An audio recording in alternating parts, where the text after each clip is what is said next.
Olá, está começando mais um programa Você em Foco e hoje o nosso convidado é o Dr. Valdir Monteiro Pinto. Ele é médico interlocutor do programa DST-AIDS da Secretaria Municipal da Saúde. Olá, Dr. Valdir, tudo bom? Tudo bem? Hoje nós vamos falar sobre as temíveis DSTs, né, as doenças sexualmente transmissíveis. O que nós vamos abordar dessa doença? O que você gostaria de compartilhar com os nossos servidores, com os nossos funcionários? Então, as DSTs, né, uma coisa que a maioria pratica, quem tem que preocupar com DST? Quem faz exatamente sexo desprotegido, que é quem está vulnerável, sujeito a adquirir ou a transmitir uma DST. Então é para esse pessoal, né, que a gente vai falar, e para esse pessoal que mesmo faça sexo protegido, tem filhos, adolescentes, então que possa levar essa orientação da importância do sexo protegido se eu não quero ter uma DST daqui a algum tempo. Bom, a gente sabe, né? A mais famigerada, a mais conhecida DST é a AIDS. Junto com a AIDS, algumas outras que ficaram em voga ultimamente, principalmente o HPV, devido à vacina que criaram. Mas existem tantas outras, como a sífilis, né? Uma doença extremamente antiga, a gonorreia, que na minha época falava-se muito, o terrível chato que a gente falava antigamente, né? Quais são as outras que existem por aí que não são tão conhecidas, mas são tão graves quanto? Na realidade existem várias DSTs, sífilis, gonorreia, a própria clamídia que é pouco conhecida, até se você perguntar, a maioria da população não sabe o que é clamídia e é uma DST muito mais frequente do que a própria gonorreia. E é pelo sexo também que também exclusivamente sexual, né? E o grande problema, acho que da gonorreia e da clamídia, são que a maioria em mulheres causam muito pouco sintoma.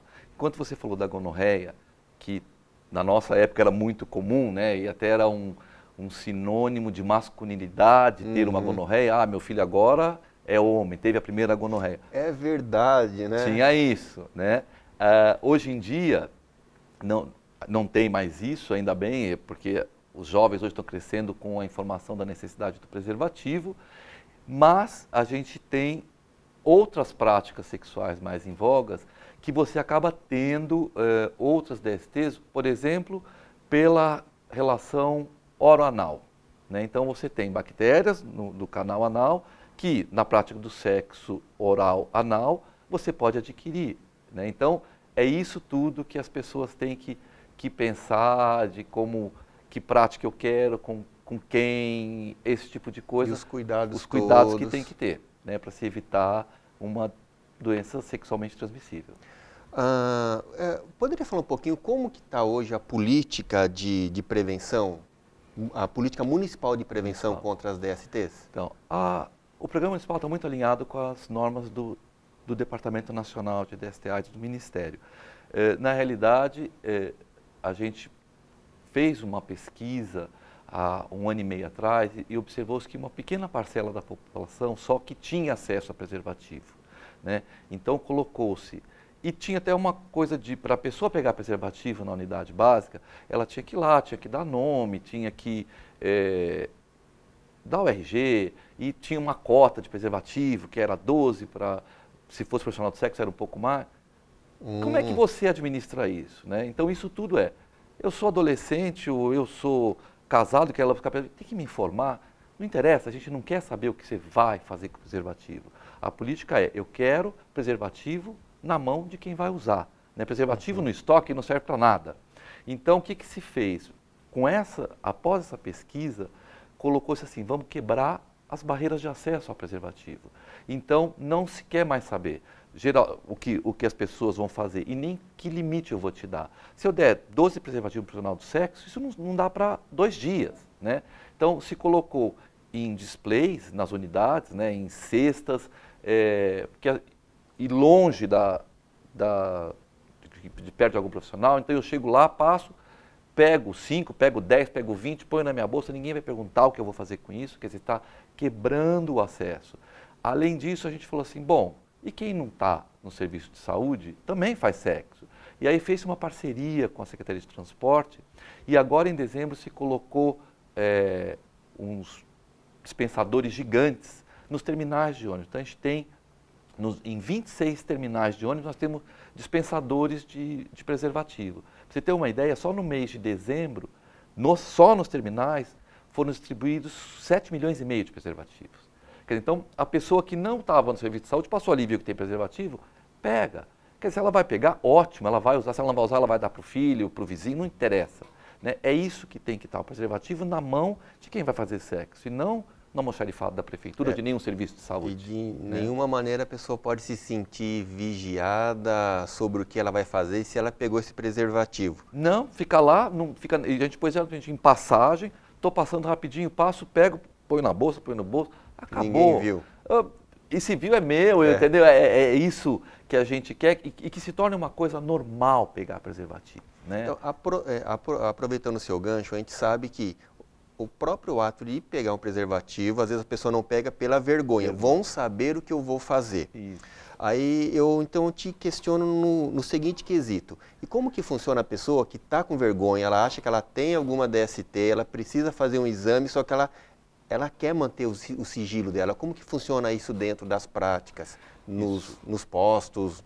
O que a gente vê, na realidade, o que as pessoas têm, talvez nós tivéssemos também, isso é normal do ser humano, ninguém quer ficar doente. Né? Então, e se me aparecer alguma doença, não vamos dizer doença, alguma coisa estranha no meu genital, né, é pior, eu vou ter que falar de genital, vou ter que falar da prática sexual, vou ter que falar que eu tive relação sem preservativo, que hoje em dia é meio politicamente incorreto. Então se é com uma, com duas pessoas. Se é com uma, com duas, que prática eu faço.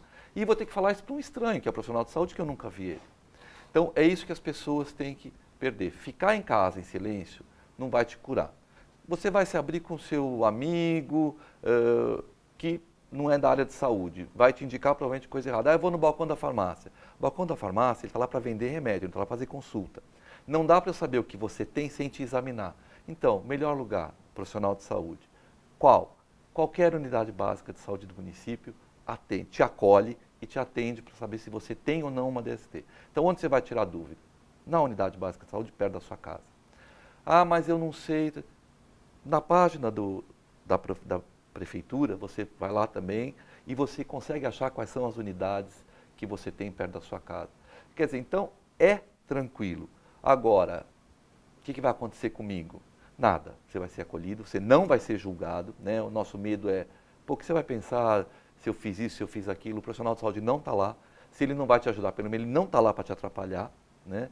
Então, essa questão é importante. Você tem que falar com quem pode melhor orientar, um profissional de saúde. O que você está chamando de profissional da saúde? É só o médico que tem que manter esse sigilo? Não. Profissional de saúde é toda aquela cadeia de pessoas que estão lá para te atender. Então, isso inclui a recepção, o auxiliar de enfermagem, o técnico, o médico, o enfermeiro, o psicólogo, assistente social, recepcionista, a pessoal da limpeza, a recepção. Então, todos esses são profissionais de saúde. E todos esses têm que ter sigilo sobre isso. Ah, mas eu vou ter que falar então para o profissional de saúde que eu tive relação com 10 pessoas ontem? Vai, como a gente falou, ele não está lá para te julgar. Né? Se você falar que teve só uma e mentir, o que o profissional vai tratar? Essa mentira. E aí, o que vai? Não vai te curar. Então, para o profissional de saúde, você tem que falar exatamente tudo o que aconteceu para ele poder entender, fazer um caminho de diagnóstico e descobrir o que você tem. E além disso, estamos falando de DST.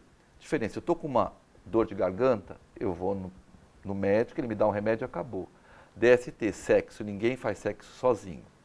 Até faz, mas masturbação ninguém pega DST. Né? Então, a grande questão é, se para a DST, a diferença é que eu tenho que tratar você e as suas parcerias sexuais, né? Para a gente poder quebrar essa cadeia de transmissão. Porque se eu trato você, não trato as suas parcerias sexuais, você vai voltar a se relacionar, você vai pegar a DST de novo.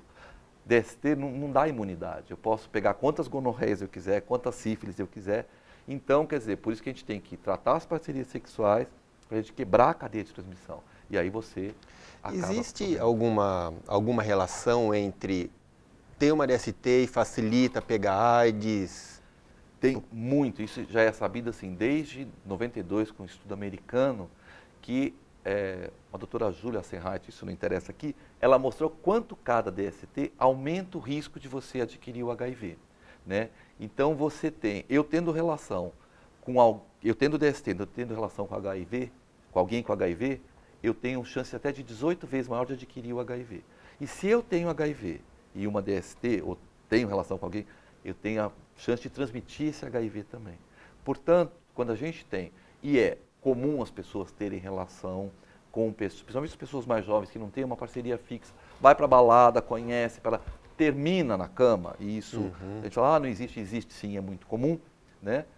Usar preservativo, porque pode ser bonitinha, chique, tá num carrão, mas não se sabe qual é o passado sexual dessa pessoa. Eu tenho relação com alguém hoje, sem camisinha, estou tendo relação com todo o passado sexual dessa pessoa. Mesmo se ela estiver assintomática, não significa nada, né? E a grande coisa é que muitas das DSTs não causam nenhum sinal ou sintoma, mas ela está lá e ela está sendo transmitida. E, principalmente mulheres, né, esse é um problema sério para as mulheres, que elas quase não apresentam sintomas de várias DSTs. Se você pensar, até pela anatomia, né? O homem tem lá o pênis para fora, todo dia ele vai no banheiro, ele pega, ele admira, ele olha, quer dizer, qualquer sinal ele vai perceber. A mulher, e também de nossa criação, né? O menino pega, se mexe, toca. Menina, não pega, não mexe, não olha. Pera lá, o genital é dela, né? Tá. Ela tem que se olhar, né? Até pegar, e é comum que os pais orientem, eu como profissional oriento as meninas, pelo menos uma vez por mês, pega um espelhinho, se olha, porque se tiver uma manchinha que não tinha o mês passado, você tem que olhar. Vai. E é isso, né? Então, tem que perceber se tem algum sinal ou sintoma. Tem que se olhar. Tem que se olhar. Isso é verdade. Agora, mais uma questão. Existem alguns cuidados que os profissionais da saúde precisam ter para evitar o risco de contaminação, minimizar esse risco? E se existe algum trabalho voltado para esses profissionais em específico? Sim, existe. A gente tem, todo profissional de saúde tem que usar os equipamentos de proteção, né? Os famosos EPIs. EPIs, né? Mas acidentes podem acontecer, né? Eu posso me perfurar com uma agulha, quer dizer, aí você tem os riscos de algumas DSTs, por exemplo, não tem risco de gonorreia para perfuração, né? Então você tem que testar se você tem o HIV ou não. E se você não tem, você tem o que a gente chama de profilaxia pós-exposição. Quer dizer, eu me acidentei, então eu vou tomar medicação durante 28 dias, um mês, né, para não adquirir o risco, não adquirir o HIV que eu corri esse risco. Né? A mesma coisa vale, também alinhado com a política nacional, que é a profilaxia, essa é a profilaxia pós-exposição ocupacional e a gente de profissional, né? A gente tem a profilaxia pós-exposição sexual, né? Eu tive uma relação desprotegida, ou eu rompeu a camisinha, sei lá, né? No Tava momento bêbado, da esqueci euforia de botar a camisinha, no dia seguinte eu vi que teve relação. Eu posso ir nas unidades de saúde para fazer essa profilaxia, tomar a medicação para diminuir o risco de eu adquirir o HIV. Todas as unidades, elas estão aptas a fazer essa profilaxia, ou pelo menos a indicar um lugar para se fazer essa profilaxia? Isso. No mesmo, não todas não estão aptas, né? Nós estamos capacitando isso, inclusive estamos em negociação com a autarquia para capacitar hospitais, porque nossas unidades são abertas no horário comercial. A partir de sexta-feira, quando o povo sai para a balada, nossas unidades básicas estão fechadas. Então, e tem um tempo mínimo para isso, tem que ser no máximo em 72 horas. Então, para que a gente essa negociação para alguns pronto-socorros... Pós-exposição, 72 horas para procurar? Não, no máximo. No máximo. Quanto antes, melhor. Vai em 2 horas, vai em 3 horas. Se passou de 72 horas, o efeito da medicação já não vai ser o desejado. Mas vai também? Menos, vai diminuindo menos. Não, mas a pessoa deve ir também? Também. Claro, até para se testar e ver isso. Tá. Né? A grande questão que a gente tem que ter é cuidado com a própria saúde. Né? Então, eu tenho, sei lá, X anos, 10, 20, 30, e não tive relação sexual protegida no último ano. Eu tenho que fazer o teste para saber se eu tenho sífilis, se eu tenho hepatite, se eu tenho o próprio HIV. Né? As mulheres que não fazem sexo protegido, a partir do momento que manteve vida sexual ativa e não usa preservativo, mesmo que não sinta nada, vá no andar de saúde uma vez cada 6 meses, uma vez por ano, para o profissional ver se está tudo legal, entendeu? Já que não tem poucos sintomas nas mulheres. Vamos fazer agora um pequeno intervalo para compartilhar algumas dicas de saúde, de prevenção para os profissionais que estão nos assistindo, já que o carnaval está chegando. E logo em seguida a gente retorna para continuar a nossa conversa.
Bom, retornando, vamos continuar a nossa conversa. Eu gostaria de perguntar para você, Dr. Valdir, o que a gente poderia compartilhar mais? Alguns sinais, alguns sintomas? Dá para falar alguma coisa?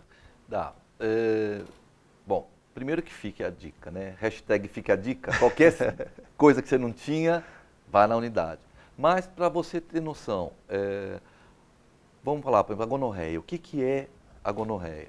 Né? É um bichinho que você adquire na relação sexual e aí vale, não é só sexo vaginal, não é só sexo anal, pode ser pelo sexo oral, que você adquire a gonorreia ou transmite. Né? Então você pode ter uma faringite por gonorreia, um corrimento genital na mulher por gonorreia, anal, para quem faz prática anal, homens e mulheres, e corrimento uretral masculino, pelo pênis. Como é que acontece isso? Em média, de 2 até 7 dias depois da relação sexual desprotegida, nos homens começa a aparecer um pequeno ardor para urinar e isso evolui com ardor mais forte e a secreção purulenta. Tá? Já tem relatos, estudos mostrando que até 24 horas depois da relação já apareceram os sintomas, mais de 2 a 7 dias. A clamídia é a mesma coisa. Que é a mais desconhecida, creio eu, né? E a mais frequente, né?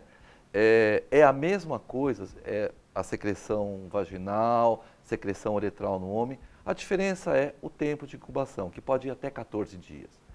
Então você tem que lembrar, já passou 14 dias de relação, isso não é uma DST. Não, pode ser, a clamídia demora até isso. E também sexo vaginal, anal, oral, mesma forma de contágio. Desprotegida, né?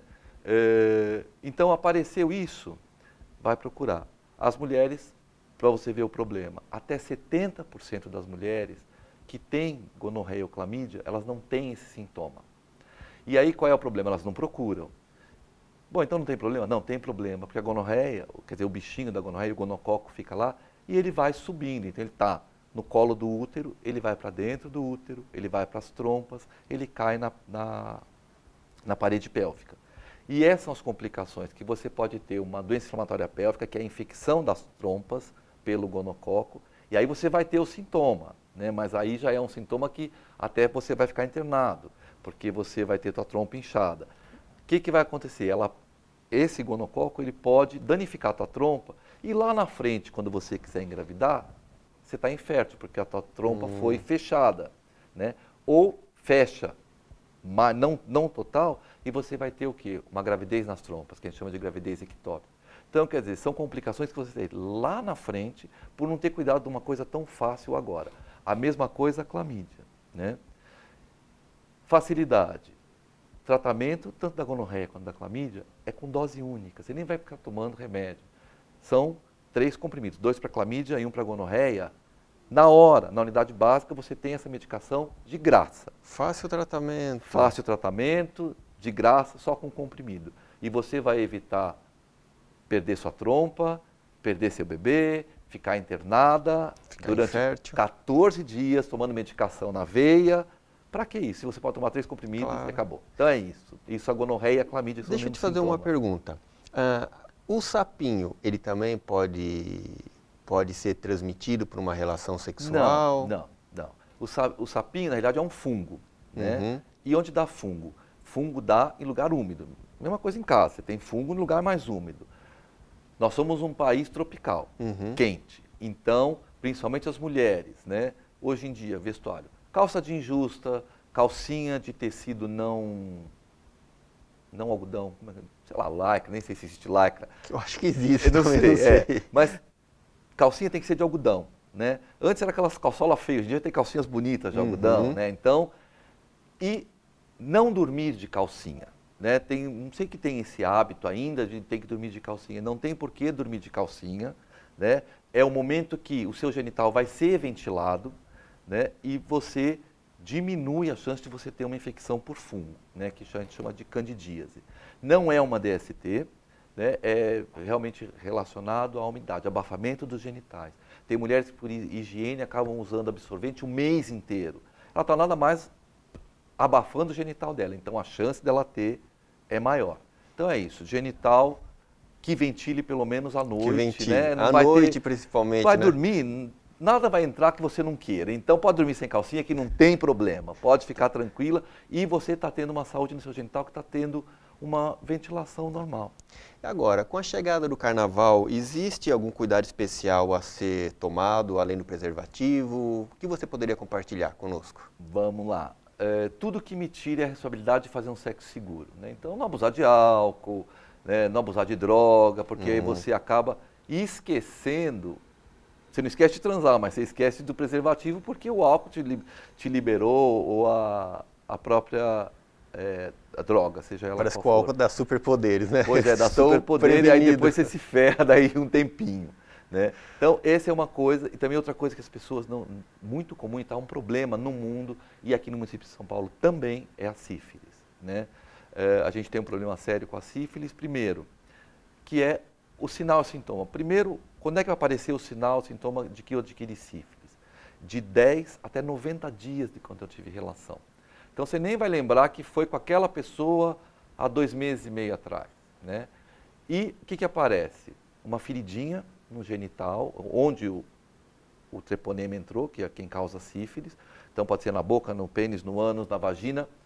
Problema, essa feridinha é uma só, em média, não coça, não sangra, não dói, não tem secreção purulenta, então é só uma feridinha. E claro, como nós todos vamos dar desculpa que a gente quer, isso não é uma DST. Eu prendi o zíper, arranhou, é um pelo encravado, e não é. E por não doer, não coçar, as pessoas não nos procuram. O grande problema, com ou sem tratamento, essa feridinha vai desaparecer. Né? Então não era nada. Era sim, era a primeira fase da sífilis. Né? E aí depois de 6 a 8 semanas vem a segunda fase, que também não é grande sintomatologia. Você pode ter umas manchinhas no corpo, que não coçam, que não descamam, parece uma alergia, parece uma micose de praia, só que não coça. Também as pessoas percebem ou não e nos procuram ou não, porque a gente tem esse fato da automedicação. E vai desaparecer espontaneamente também. Vai também. Desaparecer espontaneamente também. E aí, ao longo de 10, 12 anos, aí vem o problema, a sífilis terciária, né, que é a terceira fase da sífilis, que pode ter acometimento neurológico, pode ter acometimento cardíaco, aneurisma de aorta, demência.